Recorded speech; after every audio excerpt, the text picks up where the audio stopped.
Hello people of YouTube and welcome to my first German diary entry. Today I just want to talk a little bit about why I have restarted learning German and what my German learning background is. First up, currently I am only doing the Duolingo course of German, just like I am doing with Italian, and I am going through the Duolingo course in one go. I'm not really looking back at anything I have done. I'm just going through the Duolingo course step by step, and when I'm all the way done with the Duolingo course, I will start looking at things I can improve in my Duolingo tree and also at other learning methods. At this particular moment in time, I am 36% fluent on Duolingo, which means absolutely nothing, and I am on level 7. I think the fluency percentage is more an indication of how far you're actually through the course rather than how fluent you are. Because never in hell am I going to be able to follow along and participate in 37% of all German interactions that are possible. Now I have to be a little bit honest and say that I only do German on Duolingo when I don't feel like doing Duolingo that day. So when I don't feel like sitting down for an hour or so and properly studying a language, I do just 2 or 3 lessons of German just to get my daily streak going. I'm currently on a 50-day streak, so I don't really want to drop that. But German has been relatively easy so far, so I just pick up a bit of German when I don't feel like very intensively studying. And like I predicted in my language goals video, which you can see up there, German so far on Duolingo has been a cakewalk, which is also why I treat it as a simple leisurely thing at the moment. The reason for this is that I have a relatively extensive background in learning German already. During my time in high school, which was 5 years, I had German lessons every year, once or twice every week. Now, I can't exactly say that I learned a spectacular amount of German during those 5 years, but 5 years is quite a long time to sort of low-key be thinking about and being busy with a language. So I have definitely picked up some permanent German knowledge already. It's just that over the past few years during my time in university, I haven't been practicing it and keeping up with it. So my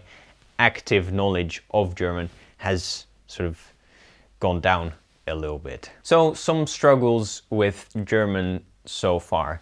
Der, die und das. Ich weiß, dass der männlich, die weiblich und das Neutrum sind, aber ich habe keine Ahnung, welche Wörter männlich, weiblich oder neuter sind. Essentially, I have no idea which words in German get which gender, so I don't really know which words get der, die, or das. Which brings me to the next big struggle, and that is die Fälle, cases. I definitely had a few lessons about die Fälle in high school, and I remember that it was this big extensive table of just things you needed to stamp into your brain, basically.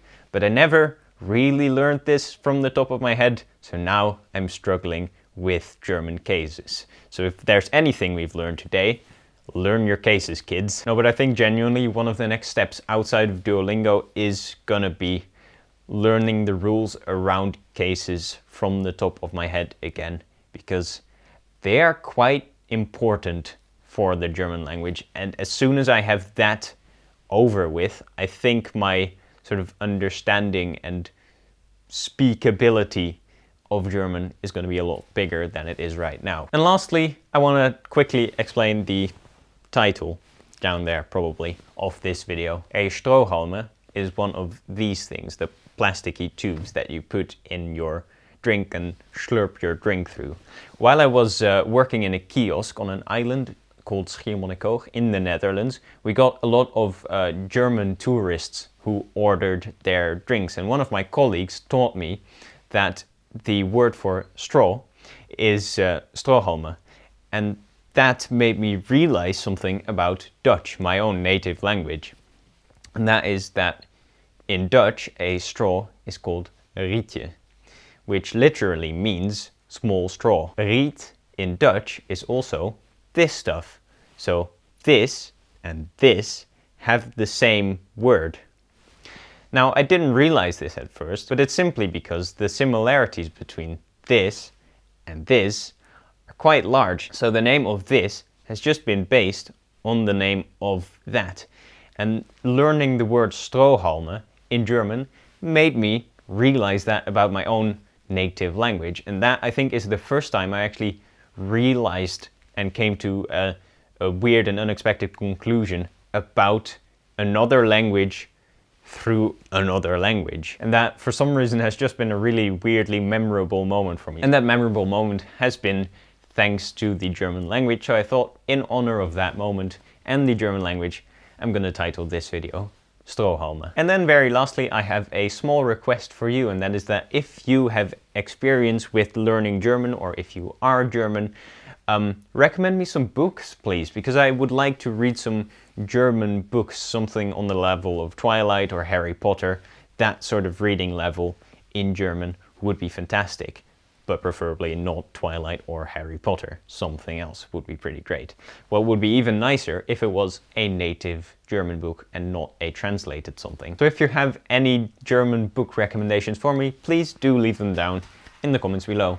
And that, ladies and gentlemen, is going to be it for now. Thank you very much for watching, and don't forget to randomly push some of the positive buttons down below. And I will see you next time. Ciao!